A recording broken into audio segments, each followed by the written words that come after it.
hari ini kita mau bicara judulnya mind over power. Maksudnya apa dalam bahasa Indonesia? Bahwa pikiran kita jauh lebih berkuasa atau jauh lebih kuat, ya, jauh lebih dahsyat dari kekuatan apapun. Apakah itu kekuatan otot seperti Samson, apakah kekuatan finansial, apakah kekuatan lain-lain, semua kalah oleh kekuatan pikiran. Itu yang kita mau buktikan, ya. Jadi mind is greater than anything. Luar biasa. Makanya kita akan pelajari bahwa yang Tuhan mau jaga dari masing-masing kita bukan harta kita. Bukan masalah kesehatan kita. Makanya ada yang sakit juga kan. Ada yang mati juga kena kanker. Karena bukan itu yang penting yang Tuhan jaga. Yang kita baru sadari yang Tuhan mau jaga adalah apa? Pikiran kita. Tuhan jaga sedemikian rupa walaupun di detik akhir kehidupan seperti para rasul mau dipenggal walaupun dianiaya. Somehow yang terucap keluar dari kata-kata apa? Terpujilah engkau, jadilah kehendakmu. Itu karena pikiran. Ya. Jadi luar biasa, jangan anggap sepele pikiran yang saya dan saudara diberikan oleh Tuhan. Kita harus pelihara, kita harus gunakan sebaik-baiknya karena hati ini adalah sumber yang menentukan hidup kita akan sukses atau gagal. Bahagia atau tidak, itu semua tergantung dari pikiran kita. Percaya? Walaupun harta banyak bergelimang, katakanlah seorang wanita istri dia pikir dia akan bahagia kalau menikah dengan seorang suami yang hartanya tidak terkira banyaknya. Tapi setelah menikah, wah rupanya dipingit, wah rupanya tidak diberikan kebebasan dan segala hal. Akhirnya kan pikiran kan yang tersiksa. Apakah bahagia? Tidak akan bahagia. Jadi saya mau betul-betul kita diyakinkan bahwa modal utama untuk bahagia cuma satu. Di pikiran. Ya. Itu harus kita sadari. Makanya kita harus jaga pikiran kita, istri kita, terutama apa? Anak-anak kita. Ingat ya. Jadi yang bapak ibu nih, saya punya anak, saya punya cucu, saya titip pesan. Jangan cuma perhatikan penampilannya. Wow, kayaknya bagus ya. Aaron pakai baju ini. Beliin yang lebih mahal sepatunya. Bukan itu yang terpenting. Yang terpenting kalau kita mau pelihara bukan soal tubuhnya, kesehatan. Tapi apa? Pikirannya. Ini yang saya betul-betul mau yakinkan kita semua. Kalau pikiran anak kita rusak. Maaf kata saya bilang ya, rusak. Saya jamin hidupnya rusak. Amin? Pasti rusak. Jadi jangan fokus kepada penampilan fisik dan segala macam materi, tetapi fokus kepada pikiran. Nah, saudara kita harus sadari apa bedanya ciptaan Tuhan. Ada malaikat, manusia, dan hewan. Satu yang kita bedakan terutama adalah bahwa manusia diberikan apa? Mind, pikiran. Hanya manusia yang bisa membedakan mana sih yang benar, mana sih yang tidak benar. Dan manusia diberikan apa? Hak memilih, kuasa. Dia bisa memilih. Oleh karena itu hanya manusia yang bisa mencintai. Bisa disadarkan nggak? Tidak ada kata cinta kalau tidak ada kebebasan memilih. Kalau saya tanya, kenapa? Coba tanya sama istri saya, tanya, Ibu Lis, kenapa menikah dengan Pak Purwa? Karena dipaksa. Karena begini, karena begitu. Bukan karena bilang, itu pilihan saya. Berarti dia tidak cinta saya, setuju? Jadi makanya kita harus tahu bahwa jangan berharap cinta dari binatang. Walaupun anjing kita ini, wah anjing seseorang setia. Dikira anjing mencintai, nggak bisa. Anjing tidak bisa mencintai, kenapa? Anjing tidak bisa memilih mana yang benar dan tidak. Percaya nggak? Anjing itu akan setia kepada majikannya, nggak peduli majikannya itu koruptor. Nggak peduli majikannya itu pembunuh berantai. Asal itu majikannya betul-betul memelihara, memberikan makan semua. Enak pokoknya itu anjing pasti tunduk dan setia. Karena dia tidak memiliki pikiran. Jadi bahayanya manusia yang pikirannya udah rusak, maaf kata ya, bisa sama atau bahkan lebih rendah dari binatang. Bisa? Saya rasa kita mungkin bisa relate. Menyaksikan bagaimana orang dalam kehidupan udah lebih jahat dari binatang. Binatang aja kalau dipelihara dikasih makan gak gigit balik. Jarang kita dengar anjing udah dipelihara dengan dia tikam. Bahkan ada cerita anjing bisa mengorbankan nyawanya melindungi anak kecil, bayi, majikannya punya. Ada serigala, pernah ada cerita real, dia bisa lawan. Tapi manusia udah dikasih, udah disayangi. Tapi bagaimana? Wah, maaf ya, kalau saya ngomong agak pedes. Dari semua penjahat di muka bumi, apakah itu penjahat pembunuh berantai, masih belum seberapa. Tidak seberapa jahat dibanding apa? Para suami, para istri yang mengkhianati satu dengan yang lain. Kenapa? Loh, orang yang paling mengasihi kita aja kita bisa hianati. Aduh, kejam gak sih? Saya mau tanya deh. Kita kalau menilai orang yang tidak balas budi, lebih kejam gak? Daripada yang, loh dia memang gak pernah ditolong kita, apa kepentingannya dia harus berbuat baik kepada kita? Betul gak? Ya, jadi hati-hati, bahaya sekali manusia ini. Karena Tuhan ciptakan sebagai ciptaan yang sangat powerful. Dan memang rencana Tuhan dari awalnya apa? Manusia itu akan jadi penguasa di bumi. Mana ada Tuhan bilang sama Adam, Adam nanti nurut ya kalau gajah suruh apa. Udah, malah si Adam disuruh kontrol, kendalikan, peliharakan, gembalakan semua hewan-hewan yang diciptakan bersama dengan dia. Ya, jadi manusia itu mempunyai akal budi, memungkinkan dia memahami mana yang benar. Sehingga memungkinkan dia mengenal Allah, mengenal Tuhan. Jadi jangan harap saudara mau didik anjing saudara. Walaupun tuh anjing herder katanya pinter banget, anjing tercerdik lah. Bisa gak sih diajar? Kenal ya ini Tuhan, penciptamu. Kita sudah gak waras. Betul gak? Gak bisa. Tapi kalau anak kita pasti bisa. Somehow. Kenapa? Karena memang sudah ciptakan dari awalnya dilengkapi dengan pikiran yang bisa mengenal Tuhan, yang bisa membedakan mana yang benar dan tidak, yang bisa mencintai. Itu yang luar biasa. Ya. Saudara tahu robot? Saya belajar robotika waktu saya di S2. Kita sekarang dunia robot sudah bisa menciptakan tangan yang memegang telur nggak pecah. Jadi jangan anggap remeh ya.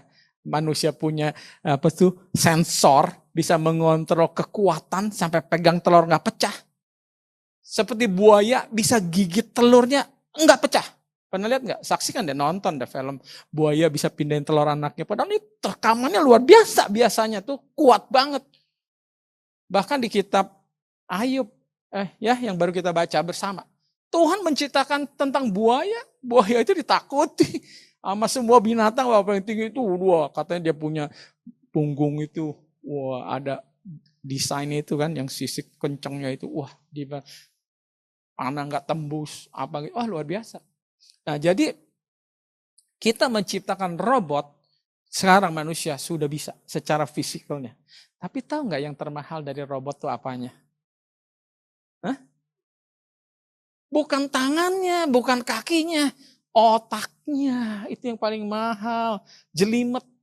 Nah sekarang kenapa robot bisa canggih? Karena sudah ada yang namanya internet, cloud computing, gitu.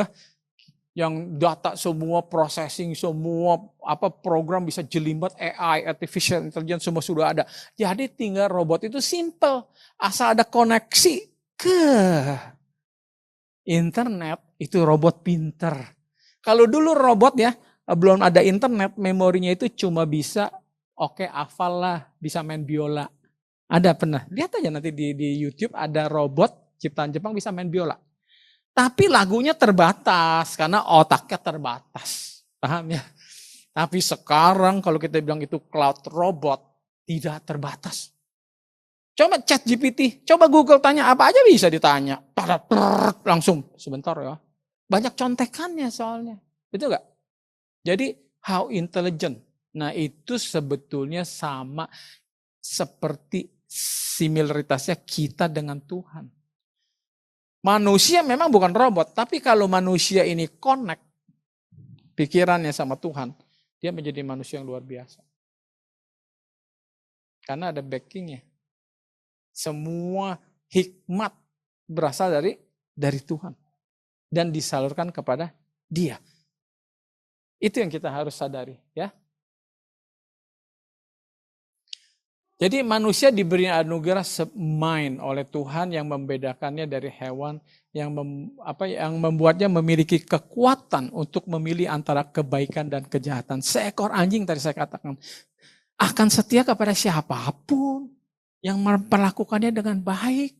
Dia nggak bisa bedakan majikanku koruptor tuh satu kali dia guguk. Ya kan? Jangan korupsi, nggak bisa. Ya kan, yang penting kasih daging merah yang seger banyak dia, senang. Dia nggak tahu itu daging hasil curi atau hasil kerja dengan benar, nggak tahu. Tapi kita jangan seperti anjing. Kita harus tahu makanan kita itu diperoleh dengan mencuri atau dengan benar. Itu bedanya kita kalau manusia, ya. Oke. Jadi namun manusia jika akal dan hati tidak lagi dipandu oleh iman dan kebenaran, bisa kehilangan ngeri kemanusiaannya. Udah bukan manusia lagi. Bahkan bisa lebih buruk, bertindak buruk, lebih buruk dari binatang. Ya. Mind is the battlefield where God and Satan fight for influence over our life. Jadi ini yang kita mesti sadari. Pikiran kita ini adalah tempat pertarungan. Dan yang mau dimenangkan sama setan adalah pikiran saya dan saudara. Karena pikiran kita, mind kita ini adalah tadi saya bilang apa? Konektor. Konektor kepada Tuhan. Kita punya konektor masih bener nih. Masih datang kemari. Betul gak? Coba kalau konektornya nggak bener, bosen dengar firman terus. Lebih bagus kita jalan-jalan yuk, ada mall baru buka, gitu kan? Itu main kita sudah mulai terganggu, konektornya. Dan setan memang hanya mau memenangkan pikiran, setan nggak tertarik dengan harta kita. Setan juga nggak bisa, seperti contohnya Hawa. Kalau Hawa mengatakan gini, setan memaksa tangan saya ngambil tuh buah. Lalu setan memaksa saya menjejalkannya. Lalu setan memaksa saya membuka dan memakannya. Dipersalahkan enggak Hawa? Enggak dong. Jadi setan enggak bisa maksa loh. Jadi jangan takut ya. Jadi jangan bilang ada orang kesetanan. Enggak. Yang ada bukan kesetanan. Orangnya udah jadi setan. Kan gitu. Betul kan? Jadi ingetin. Setan enggak bisa maksa. Makanya jaga pikiran kita. Dia pintar sama Hawa. Dia cari kelemahannya. Setan tahu kelemahan kita masing-masing. Ya toh? Nah itu yang hati-hati. Pikiran kita. Jadi karena semua itu mulai dari apa? Dari pikiran. Saya baru ingat lagi moto yang saya ambil untuk Puradika. Belief, value, action. 3 kata ini dirangkumkan oleh Asosiasi Psikologis Dunia yang berpusat di Amerika Serikat. Luar biasa loh. 3 kata ini mendeskripsikan hidup kita. Dan betul sesuai dengan firman Tuhan. Bahwa dikatakan belief, value, action. Action adalah perbuatan. Kita selama ini percaya kan bahwa tabur tuai. Setuju? Tabur tuai. Tapi problemnya kalau mau tahu sumbernya bukan masalah di perbuatan. Kalau kita lihat, kok ini anak pembangkang banget. Kok pemalas banget. Kok ini anak gak setia banget. Kok jahat banget. Begini-begini. Itu perbuatan. Tapi kita mundur. Itu berawal dari pikirannya. Jadi 3 kata ini belief, value, action mengatakan bahwa seluruh perbuatan kita dipengaruhi oleh pikiran kita. Oleh apa yang kita percaya. Belief, value, action. Jadi sesuai banget bahwa kita harus fokus kepada menjaga pikiran kita. Ya. Jadi salah bergaul, oke. Apa sih yang kita takut? Bergaul itu? Salah pergaulan, takutnya jadi pikirannya ngikut. Saya misalkan pikirnya mesti setia sama istri misalnya. Saya main nih sama teman-teman gini, lama-lama dia ngomong kongkonya nih. Lu bodoh banget lu. Atau ngomongin begini. Ya ibaratnya kata orang bilang, suka ada katanya pendeta bukan ngomongin jiwa, ngomongin dapat berapa persembahan. Nah itu kan sama aja, udah pikirannya udah kacau. Jadi kalau dalam pergaulan ngomong gini, istri udah berapa? Lu 2. Gue baru tambah jadi 3. Coba kita bergaul, biarkan suami Anda bergaul dengan orang seperti itu. Pikirannya pelan-pelan akan berubah. Jadi makanya kenapa kita harus jaga pergaulan diri kita. Mau gak mau kita rem-rem lah. Udah gak apa-apa dibilang kuper aja lah. Daripada kita salah bergaul. Begitu juga dengan anak kita. Kita harus perhatikan anak kita baca apa. Apalagi sekarang zaman internet. Dibilang internet itu udah tsunami namanya. Tsunami pengaruh buruk. Atau kalau ada baiknya boleh, hati-hati. Bahwa masuk ke pikiran kita. Ke pikiran anak-anak kita. Akhirnya kita cuma melihat buahnya. Ya. Jadi ingat ya. Kalau anak kita sudah bandel di sekolah, sudah mulai mencuri, udah berani membuli orang. Itu buah. Sebetulnya terjadinya jauh sebelumnya, pikirannya udah gak beres. Ya toh? Jadi jangan terlambat, tunggu berbuah, baru kita heboh. Kita harus pikir jauh-jauh dari awal, pikiran. Ya. Karena mulai dari pikiran dulu, makanya firman Tuhan di kitab Yakobus apa? Tuhan gak pernah bisa dicobai, gak pernah mencobai. Tapi setiap orang dicobai oleh apa? Keinginan. Keinginan itu datang dari mana? Dari hati, dari pikiran. Dipikir-pikir, lama-lama mateng, mulai action. Kan begitu? Ya kan? Ya. Jadi ingat ya, setan juga menggoda pikiran kita, merusak pikiran. Kalau pikirannya sudah rusak, itu KPI-nya kalau kita bilang business sales udah tercapai. Bagus. Jadi kalau para setan tuh lapor sama bosnya gini, lapor Pak, itu anak yang namanya Baron tuh anak Papua, sudah saya rusak pikirannya Pak. Oh bagus, mantap, udah tinggalin aja, udah rusak. Kalau udah rusak pikirannya jalan sendiri otomatis, nggak perlu digoda-goda, ya kan? Mana ada penjahat, saya bunuh dia karena digoda, saya mencuri karena digoda, enggak sendirinya udah tergoda itu, ya. Jadi awasi pikiran. Nah, jadi pikiran adalah awal dari segalanya. Ingat, pikiran adalah awal. Semua mulai dari pikiran. Nggak mungkin, Pak saya nggak pikir-pikir kok tato saya ada di sini ya. Siapa yang kata di sini nggak mikir tadi ke sini? Wah kaget deh saya, ya kan? Nggak mungkin. Semua dimulai dengan pikiran kita. Kehancuran pun dimulai oleh pikiran yang salah. Jadi hati-hati kalau pikiran salah diteruskan, di-entertain, lama-lama menghasilkan kehancuran. Begitu juga kesuksesan lahir dari pikiran yang benar. Karena semua itu proses. Anda mau sukses, mau bahagia, atur pikiran. Kalau pikiran itu benar, pasti Anda akan menikmati dan menuainya. Ya. Makanya firman Tuhan Amsal 4 ayat 3 kita tahu semua. Cuma jadi ayat hafalan tapi kita nggak mengerti maknanya. Jagalah hatimu dengan segala kewaspadaan. Apa maksudnya dengan segala kewaspadaan? Hati-hati banget. Enggak sembarangan. Coba kalau bilang jaga rumah dengan kewaspadaan. Maksudnya apa? Enggak sembarangan orang boleh masuk kan? Masa men? Masuk. Ya masuk. Itu namanya enggak waspada.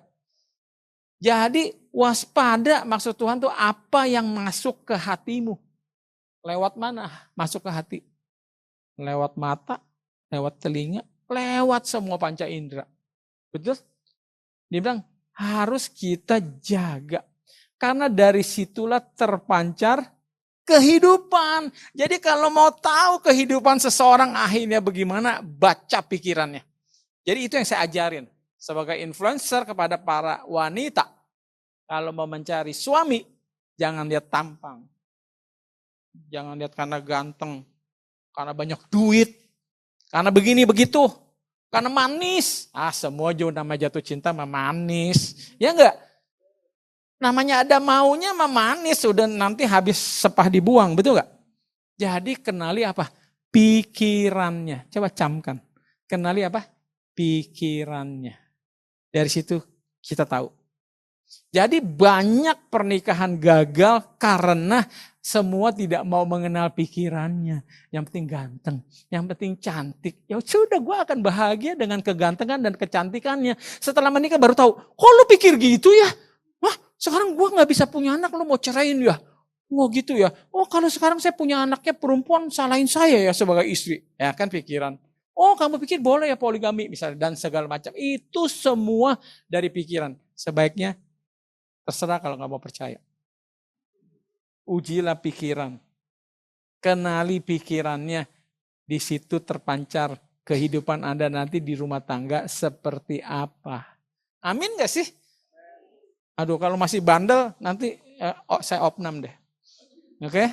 Jadi memang pikiran ini betul-betul terpenting dalam diri kita sebagai manusia.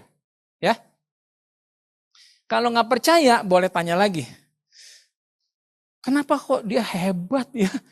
Nanti saya kasih beberapa contoh. Ya, pokoknya kita bisa tahu kenapa seseorang bisa hebat. Ternyata cara berpikirnya berbeda. Ada selalu konten bilang gitu, perbedaan cara berpikir orang miskin dan orang kaya. Kan gitu. Kalau orang miskin katanya ada uang langsung pikirnya, beli apa besok? Pokoknya mau di-spend terus. Ya kan? Betul kan? Atau bilang kalau orang miskin, besok makan apa? Kata kalau orang kaya, besok makan siapa? Wah lebih ganas ya. Itu juga orang kaya yang pikirannya gak beres juga mau makan siapa. Tapi maksudnya orang kaya yang pikirannya benar, dia selalu mau menabung. Dia selalu mau mengembangkan. Betul gak? Dia gak mau membunuh uang itu. Kalau bisa diinvestasi biar ada penghasilan baik. Beda semua cara berpikir. Percaya saya deh. Semua itu jelas dari cara berpikir. Gak ada orang yang sukses yang berpikirnya benar. Gak benar. Kecuali suksesnya dengan jalan yang gak benar. Ya kan? Loh, kok kamu bisa jadi presidir ya? Tapi setelah pikirnya kok bodoh banget ya gini. Oh pantes, dia cuma wariskan dari bapaknya. Bisa kan? Oh pantes, dia jalurnya negatif. Jadi gak sesuai pikirannya, gak sama. Tapi kalau sukses yang langgeng, yang benar berkenan sama Tuhan, sudah pasti disertai oleh pikiran. Makanya saya pernah share di kitab Pengkhotbah dibilang gini. Kalau Tuhan memberkati kita kekayaan, pasti diberkati dengan satu paket. Yaitu tahu cara memanfaatkannya, menikmatinya dikatakan. Itu pikiran. Jadi kalau ada orang bergelimang harta terus jadi hidupnya gak benar, itu pasti bukan dari Tuhan. Ya betul gak? Ya, mana ada sini orang tua yang mau beliin motor. Nah, misalnya Brian dia bisa beliin mobil misalnya buat anaknya. Buat cucu saya si Luisa.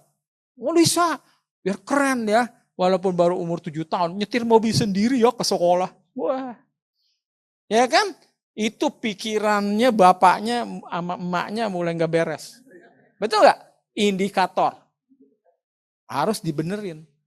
Itu karena semua perbuatan kita itu dari pikiran kita. Oke, ini sekarang saya kasih contoh mulai.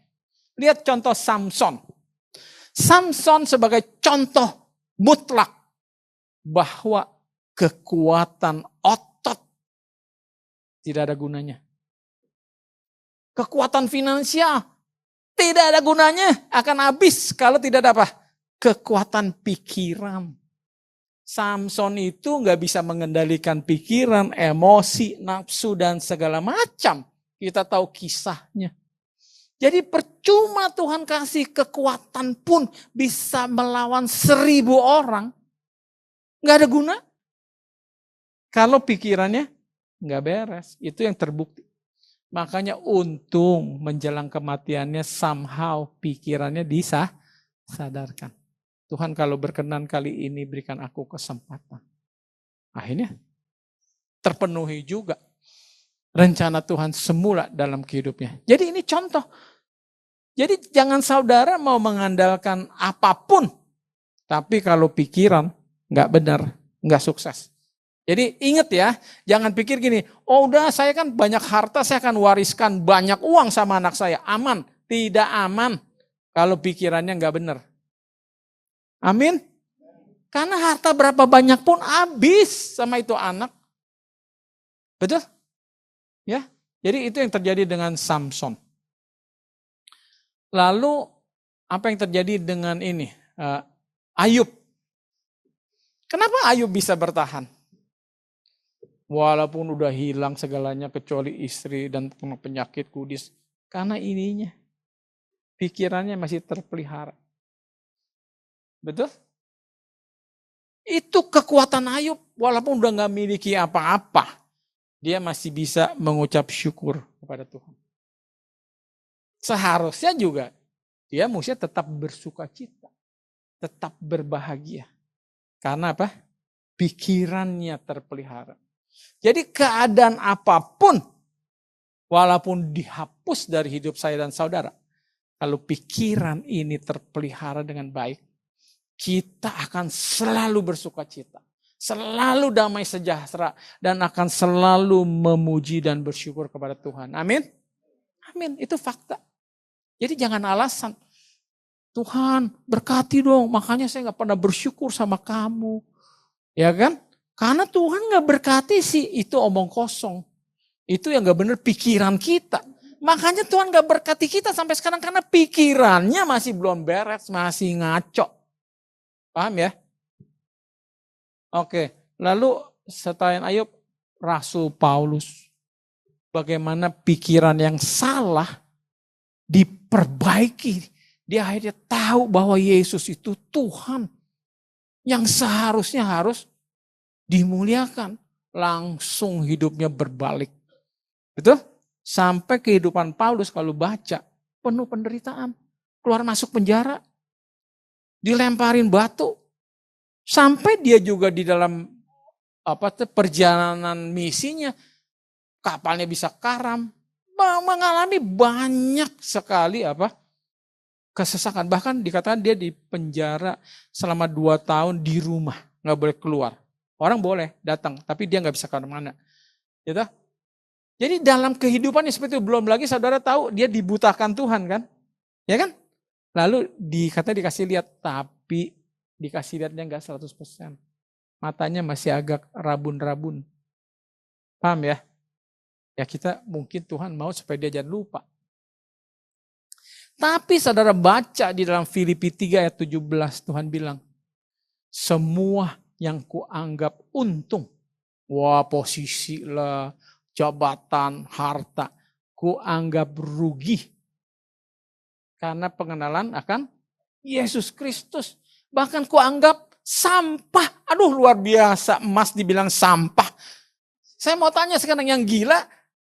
Kita atau Rasul Paulus. Kalau kita bilang emas ya emas dong. Itu paling penting dari segalanya. Enggak. Pikiran yang benar, semua sampah. Kalau kita harus mengorbankan Tuhan Yesus kita. Amin. Betul? Nah itu pikiran. Kalau sudah terpelihara seperti itu, Rasul Paulus tetap bisa bernyanyi. Tetap bisa bersuka cita. Di dalam kesesakan, di penjara. Bahkan bisa menjadi berkat bagi orang. Bisa menobatkan orang. Luar biasa kan? Penjara dan sekeluarga. Pada waktu gimana gempa bumi Tuhan adakan, dia bisa kabur, dia nggak kabur dulu. Ya kan? Coba, itu luar biasa. Ya. Tapi semua itu percaya saya, ini bukti banget mind over power. Jadi kita harus andalkan pikiran kita. Terpelihara enggak di dalam Tuhan? Kalau itu terpelihara, tenang. Baik istri kita, suami kita, anak-anak kita. Kalau pikirannya terpelihara. Tidak ada apapun di dunia ini yang bisa merenggut kebahagiaannya. Yang merenggut semangatnya. Untuk tetap hidup benar memuliakan Tuhan. Ya. Ini saya kasih contoh-contoh yang real life sekarang. Kita tahu Nelson Mandela, dia memang mungkin kurang beruntung kali ya hidup di Afrika. Di mana ada apa dibilang kaum apartheid yang sangat membedakan orang berkulit hitam. Sampai gajinya pun di bawah UMR lebih rendah daripada orang kulit putih. Tempat tinggalnya pun, udah deh pokoknya deh. Sampai akibatnya dia mau membela, dia di penjara. Ya, tapi satu bukti dari kehidupannya, bayangkan dia ini hidup di penjara, nggak punya kekuatan politik, nggak punya akses kepada untuk kampanye. Biasa kan sekarang kalau mau jadi pejabat, ada tarifnya, punya dana berapa, mau jadi apa dulu, gubernur, presiden, atau apalah pokoknya harus bakar duit. Itu yang kita tahu. Jadi bayangkan dia bisa jadi presiden pertama, ya kan, selama 5 tahun. Tidak punya harta, nggak pernah sogok sini sana kampanye. Mandela gitu, nggak ada. Ya, tidak ada senjata, tidak ada pasukan perang, army. Bahkan tidak ada kebebasan untuk bergerak. Tinggal di dalam 2x2 meter sel penjara. Tuh, 6x6 feet. Kira-kira 1,8 meter lah. Kalau 1 feet 30 cm. Was often treated inhumanly. Tiap hari bukannya dibiarin disajin makanan, bahkan dicaci maki, dianiaya dan segala macam. Tapi kenapa dia bisa bertahan? Dia memelihara pikirannya dengan baik. Dia tidak membiarkan kebencian apapun merusak pikirannya. Sehingga pada waktu dia bebas, dia katakan, saya bebas bukan merdeka mau balas dendam. Kalau kita pasti balas dendam, udah catat. Siapa nih ya? Dokter J ya, awas ya. Semua dicatat kalau kita. Tapi dia bilang apa? Justru dia keluar jadi presiden itu adalah mau mempersatukan. Dia kunjungi janda yang suaminya memenjarakan dia. Kayak gitu. Dia undang di dalam pelantikannya orang yang biasanya di penjara dulu suka perlakukan dia dengan tidak baik dan tidak hormat. Itu contoh sebagaimana Tuhan Yesus mau kita hidupkan.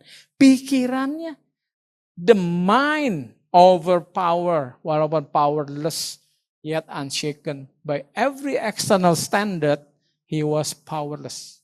Amin. Tapi bagi Tuhan, he is powerful. Akhirnya dia bisa jadi presiden pertama. Lalu contoh kedua, Nick Vujicic. Dia ini lahir sudah cacat. Mending coba gak punya 1 kaki. Mending kalau gak punya 2 kaki. Mending kalau gak punya 1 tangan. Ini gak punya 2 tangan, gak punya 2 kaki. Bingung dah. Udah bingung. Itu mau ngapain? Makanya dia sempat juga pikirannya. Semua dari pikiran. Sampai dia sempat mau bunuh diri. Tapi apa yang membuat dia bangkit sampai bayangkan bisa punya istri. Istrinya juga gak jelek. Mungkin kita maaf ya menghakimi. Siapa yang mau lu lah gitu kan ya. Mau banyak uang seperti apapun gitu kan ya. Enggak punya 2 tangan 4 kaki, siapa yang mau jadi istrimu. Tapi untung ada wanita yang pikirannya juga benar. Karena menilai lelaki itu jangan dinilai dari yang luar, dinilai dari pikirannya. Paham ya? Mendingan, kalau saya jadi wanita ya, mendingan menikah sama dia. Gak sempurna. Tapi tiap hari bahagia. Karena pikirannya sebagai suami selalu bersyukur. Aku terima kasih sama kamu. Kamu baik banget. Aduh senang. Daripada main ganteng ngomel belum. Gue lapar. Lu masak gak sih? Aduh. Kalau gak percaya, itu kasihan deh. Saya bilang kasihan kalau kalian gak percaya. Ya kan? Jadi kenapa dia bisa jadi begini? Semua itu cuma modalnya 1, pikiran. Bukan karena dia anak orang kaya, punya warisan dan segala macam. Enggak. Cuma cukup pikiran. Jadi ini yang kita mesti sadari. Kalau sekarang hidup kita banyak tantangan, apapun, bisnis apapun, yang perlu kita perhatikan dan kita rubah apa? Pikiran, beres. Kalau pikiran benar, kita gak akan menyerah, gak akan putus asa. Kita akan cari solusi, pikiran. Sehingga kita lihat masalah itu cuma sebuah stepping stone. Cuma langkah untuk menuju kepada keberhasilan. Kan begitu. Pikiran. Jadi ingat, Ini penting banget. Ya, jadi nanti pulang dari sini tolong benerin pikirannya, jangan pikir yang enggak. Oke? Ya, jadi lihat Fujafik, saya sampai nggak pikir istrinya nggak jelek, tapi istri saya jangan cemburu ya. Maksud saya bukan maksudnya apa gitu ya, tapi memang tidak jelek dong. Memang cacat istrinya. Lah maklum lah kalau dia menikah sama istri yang juga nggak punya dua tangan, ya kan? Itu udah senasib bagus, sepadan dalam pernikahan dua-duanya, ya kan? Mesti taruh di atas kursi dua-duanya janji pernikahan itu pun luar biasa. Tapi bayangkan istrinya sempurna, bisa punya anak lagi. Aduh, udah luar biasa dah. Ya, jadi ini sebagai bukti, banyak banget sih bukti. Kecuali kita mau khotbahnya 20 jam. Oke, cari deh bukti-bukti kalau masih ragu. Ya, nah ini siapa lagi? Siapa yang nggak tahu Starbucks? Semua yang suka kopi-kopi Starbucks udah tren banget nih branding. Tapi saudara tahu foundernya ini Starbucks, orang miskin. Nggak punya bapak, hidupnya di Brooklyn. Ya, grow up di dalam apa? Di Bayview Housing Project, a poor neighborhood. Tidak ada family wealth. Jadi nggak lahir dari keluarga kaya loh. Enggak. Paham ya? Lalu apa? His father was a truck driver, supir truk. Nggak pernah menghasilkan lebih dari $20.000 per tahun. Nggak ada BPJS mungkin ya. Ya nggak ada insurance, health benefits. Terus udah gitu apa? Celaka lagi di dalam pekerjaannya. Sehingga akhirnya apa? Tambah susah lagi berat kehidupannya. Ya kan? Growing up, I saw my father fall through the cracks of the American dream. Jadi dia udah nilai bapaknya, udahlah. Udah gak mungkin lagi dia bisa dapat American Dream. Kan gitu, orang berlomba-lomba ke Amerika. Ya kan, mau kejar itu yang namanya American Dream. He had no wealth, tidak ada edukasi. Bayangkan yang elit. Makanya saya udah bilang, belajar itu bisa formal dan bisa juga tidak formal. Sekarang ada internet, YouTube, gak sekolah juga bisa belajar dari YouTube. Ya, tapi cari channel yang OCC atau Purwahartono gitu, jangan channel yang lain juga. Ya kan? Oke. He had no wealth, no powerful mentors. Nggak punya mentor dia, nggak ada investors pada awalnya. Bahkan dia ditolak sebanyak 200 investor. Tapi sekarang dia mengoperate 40.199 outlet worldwide. Kenapa dia bisa jadi gede? Jangan kita ngomong, pantas aja anak orang kaya. Pantas aja lulusan Harvard. Enggak. Mind over power, itu yang mesti ingat. Ya. Makanya kalau pikiran kita sudah mulia dengan Tuhan, kita bisa jadi apa aja. Tuhan bilang, kamu berkata kepada gunung pindah, gunungnya pindah. Orang mati, bangkit, bangkit. Orang lumpuh, jalan, jalan. Semua itu karena kekuatan pikirannya. Iman itu di mana sih? Kalau bukan di pikiran kita. Betul kan? Ya. Nah ini, dia jadi CEO. 9 tahun pertama, terus sempat mundur. Dia jadi lagi CEO tahun 2022 sampai 2023. Terus jadi ini kesimpulan. Di dalam Roma 12 ayat 2 dikatakan, be transformed.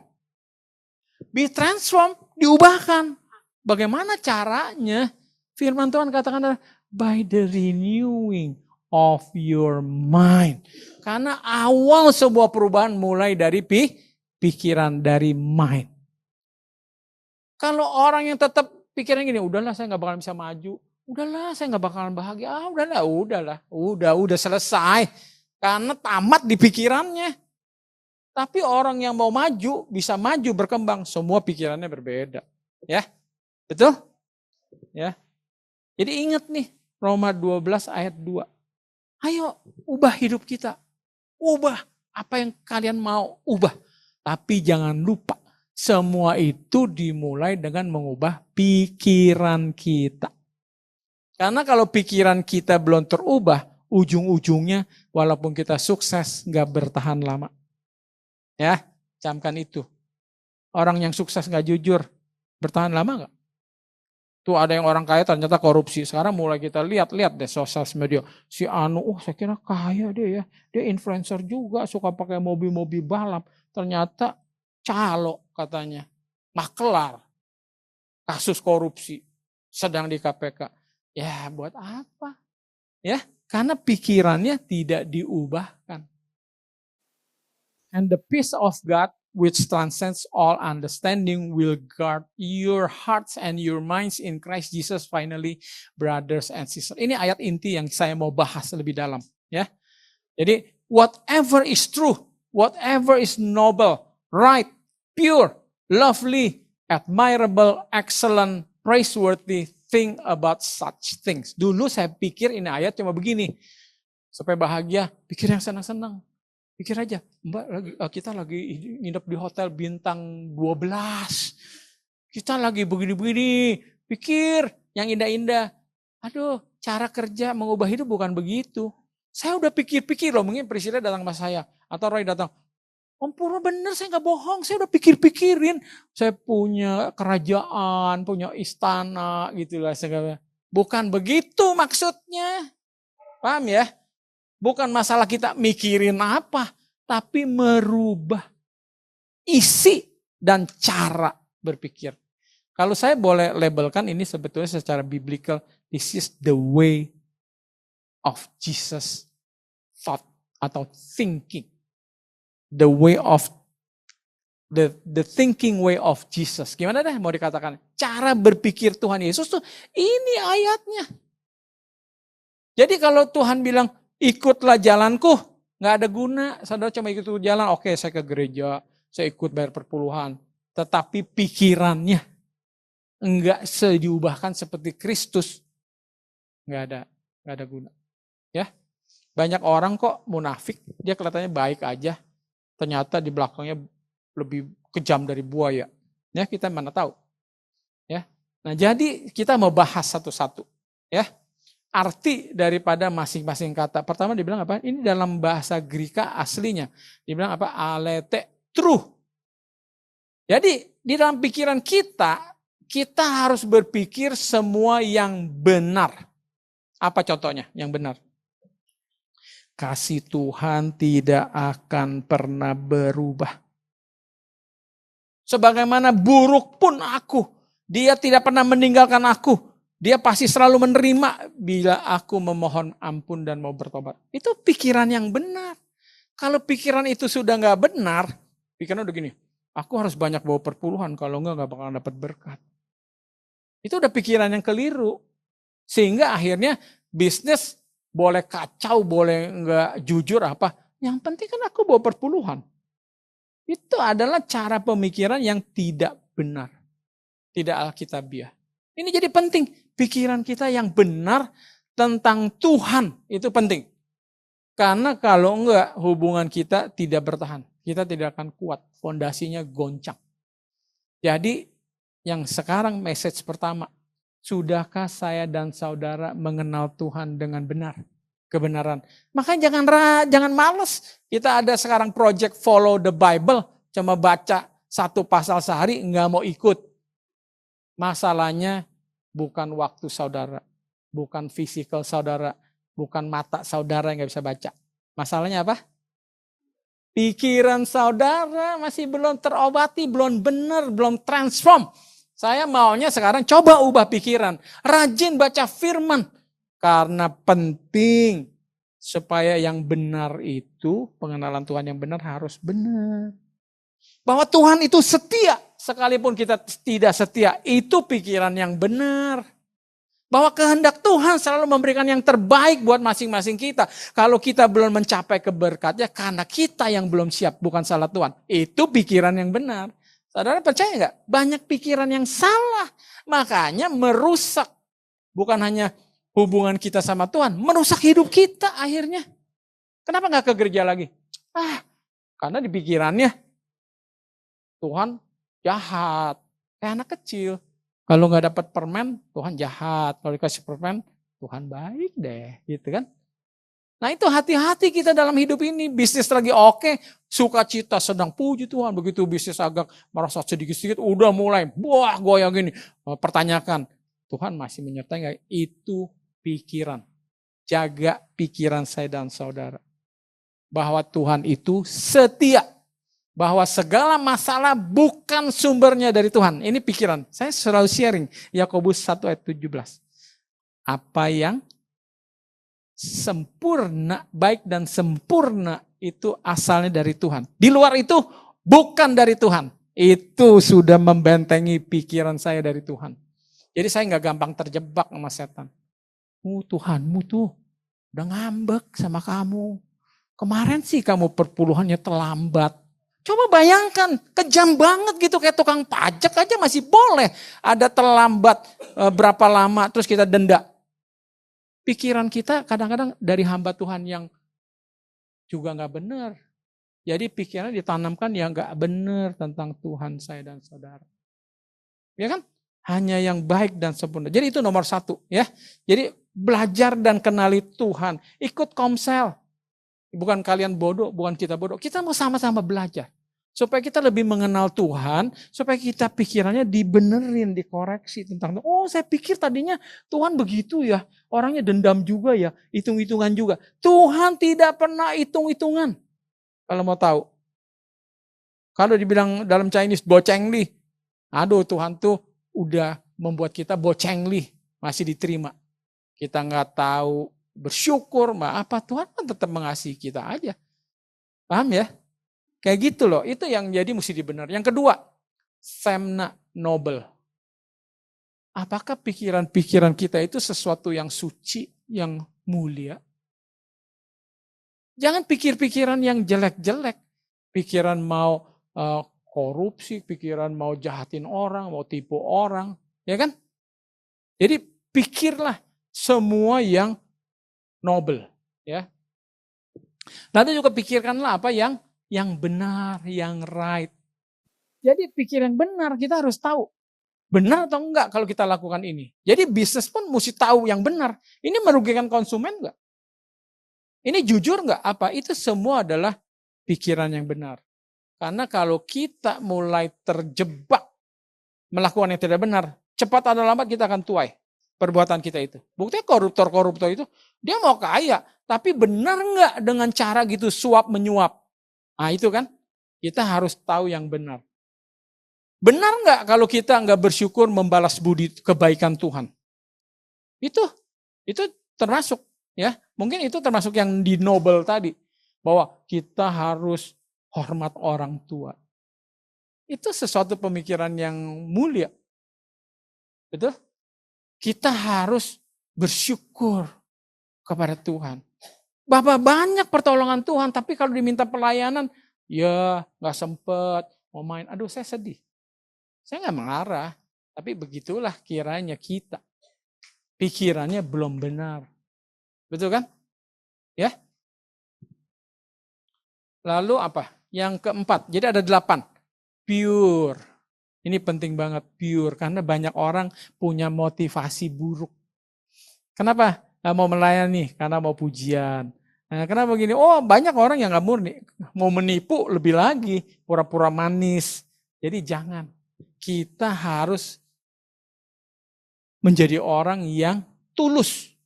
Kalau memang berbuat baik, tulus saya baik. Bukan ada udang di balik batu. Ya. Jadi harus jujur. Kita harus pure. Lalu dikatakan apa? Jadi morally clean. Di dalam motif. Jadi ada orang yang motifnya adalah selfishness. Mau ada kepujian. Bahkan mengasihi istri pun bisa jadi nggak pure. Karena kamu masih terlihat cantik sih. Karena kamu masih gosokin bajuku sih. Karena kamu bisa masak sih. Coba kalau udah nggak bisa apa-apa. Nah, berhenti kan mencintainya. Karena ada motif, nggak pure. Jadi Tuhan bilang nggak boleh begitu. Kita harus murni. Ya kita harus tulus. Lalu bilang lovely. Kita pun harus membawa berkat. Jangan ngomong kata-kata apa, tidak menguatkan, melemahkan. Semua itu pikiran. Pikiran kita. Harus lovely. Membawa berkat bagi orang. Membahagiakan orang. Manis gitu kalau kita bilang, aduh kamu cantik deh. Itu lovely. Jangan begini, kamu makin tua ya. kayaknya makin jelek. Tuh keriput di sini, sana. Itu tidak lovely. Orang yang begitu, paham ya? Terus apa? Udah. Terus yang keenam, apa bilang euphema, admirable. Apakah yang kita lakukan itu admirable enggak? Mempermalukan enggak? Apakah membawa berkat enggak? Baik ucapan maupun perbuatan kita. Terus excellence, arete. Jadi kita pun diminta sebagai anak Tuhan harus perfeksionis. Harus lakukan segala sesuatu sebaik mungkin. Itu yang Tuhan mau. Hai, para istri, layanilah suami. Tapi kebalikannya, hai suami, kasihilah istrimu dengan sempurna. Ya, ini udah dibilang bagi orang Greka ini udah norma tertinggi, excellence. Makanya kalau dalam nilai good, very good, excellent, ya kan? Ya, jadi kita harus achieve the highest. Ya, jadi kalau mau jadi sama seperti Kristus itu bukan dongeng. Memang bukan kekuatan kita.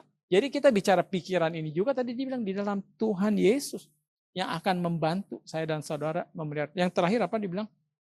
Praiseworthy. Jadi apa yang kita lakukan itu harus terpuji.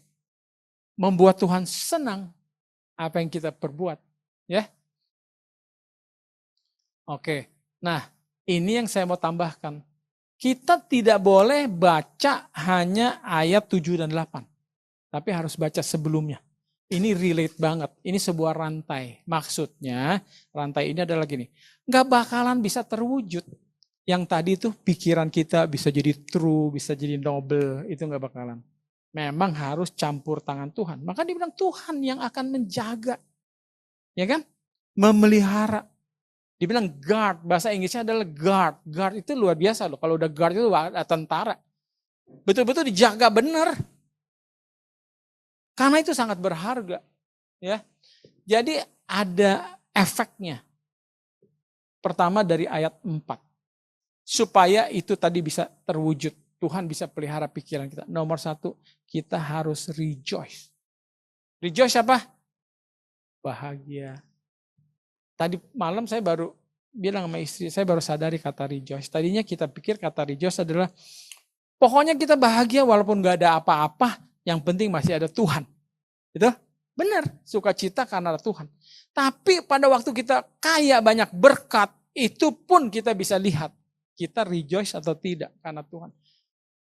Maksudnya kita langsung jadi, aduh puji syukur Tuhan berkati kami sehingga kami bisa makan, bisa punya rumah, beli mobil. Itu ada yang namanya sukacita juga. Tapi kalau kita nggak bawa Tuhan, kita bilang, aduh untung gue pinter ya, gue hebat ya gini. Makanya itu bukan apa? Bukan rejoice. Jadi intinya adalah kita harus bersyukur. Kalau kita nggak bersyukur sama Tuhan, kita nggak bakalan bisa bahagia. Betul? Kalau kita nggak bersyukur, nggak berbahagia sama Tuhan, kita nggak bakalan respect. Kita nggak bakalan berharap, nggak bakalan kita bersandar sama Tuhan. Jadi memang langkah awalnya kita harus rejoice. Rejoice aja udah mumet pikiran kita. Betul nggak? Ya. Yang kedua dibilang apa? Gentleness, kita harus lemah lembut. Musa adalah orang yang lemah lembut. Saya udah pernah bilang lemah lembut itu bukan lemah, tetapi mudah diatur oleh Tuhan. Itu orang yang lemah lembut, gak keras kepala. Tapi bukan orang yang lemah. Kalau orang yang lemah mah gini, Tuhan utus Musa pergi ke Firaun. Enggak, Tuhan dia kabur, sembunyi terus gitu kan. Itu lemah. Atau ada tantangan apa? Nangis, kabur tuh biasa anak kecil, maklum masih kecil. Ya kan? Tapi lemah lembut itu adalah penurut.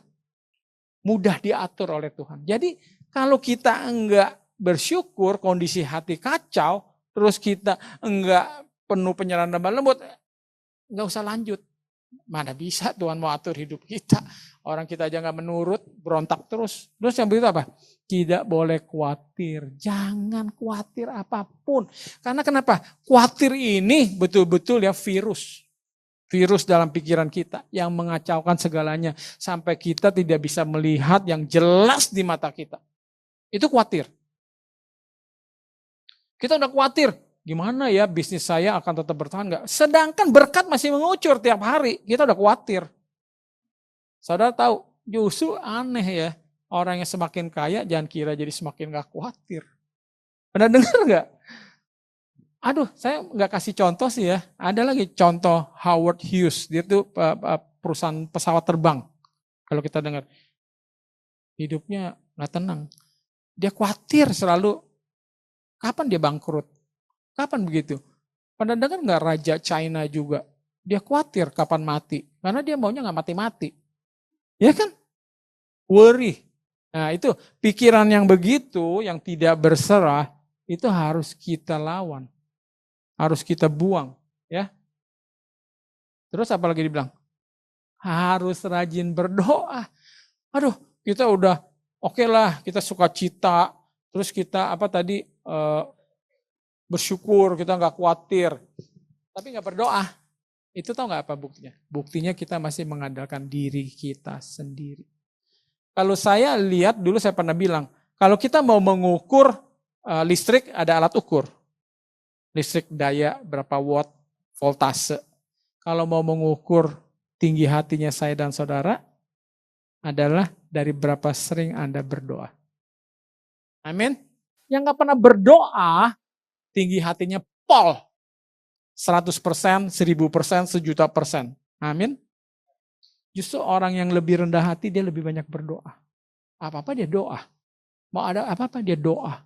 Dia doa. Karena dia mau mengandalkan Tuhan. Merasa dia tidak sanggup sendiri. Itu penting. Jadi makanya harus berdoa. Kalau orang yang gak suka berdoa berarti orang yang tinggi hati. Orang yang tinggi hati paling susah diatur. Percaya gak? Nih saya kalau mau coba nih kita tinggi hati atau enggak. Saya minta. Dokter J bisa pindah ke depan. Misalnya kan. Kalau mau pindah, itu berarti dia rendah hati.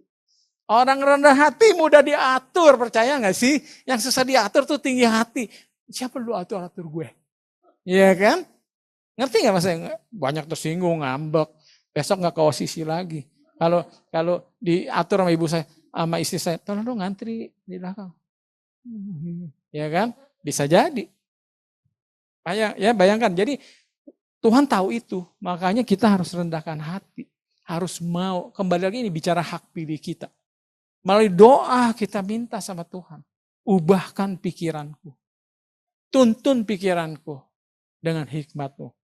Lalu kita apa? Akan menerima damai sejahtera. Dan dengan kedamaian itu semuanya gampang diterima. Aduh, kalau lagi dalam rasa takut disuruh dengerin, gimana orang lagi takut? Coba deh lagi orang mau melahirkan, seorang wanita, ibu, lagi itu terus diajar, ayo yuk belajar yuk, kita belajar dulu. Mana bisa konsentrasi? Orang lagi dalam keadaan seperti itu. Nah baru cara berpikir benar itu bisa dibentuk. Jadi ini rahasia ya, yang Rasul Paulus kasih tahu prosesnya agar supaya kita bisa mencapai semua yang benar, semua yang mulia, adil, suci, manis, sedap didengar, disebut kebajikan dan patut dipuji. Pikirkanlah semua itu.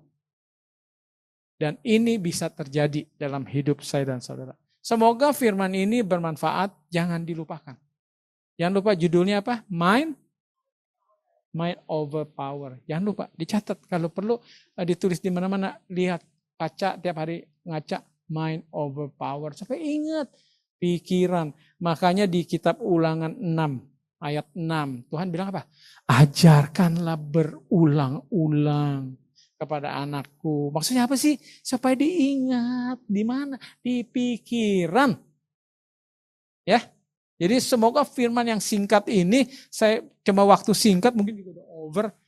Bagaimana mau meyakinkan kita semua di sini. Ini juga berkat bagi saya pribadi. Kedepannya saya harus hati-hati dengan apa pikiran yang menyusup ke dalam pikiran saya. Pernah dengar Petrus ditegur, hai, enyalah kau setan. Pada waktu Petrus bilang gini, kiranya Allah Bapa menghindarkan engkau dari harus mati di kayu salib. Langsung dihardik, hai setan. Itu kan pemikiran yang gak benar. bisa menghasut. Akhirnya Tuhan pikir, ya juga ya, aku nggak mau deh, ya kan? Jadi hati-hati dengan pikiran apa yang masuk di dalam pikiran saya dan saudara.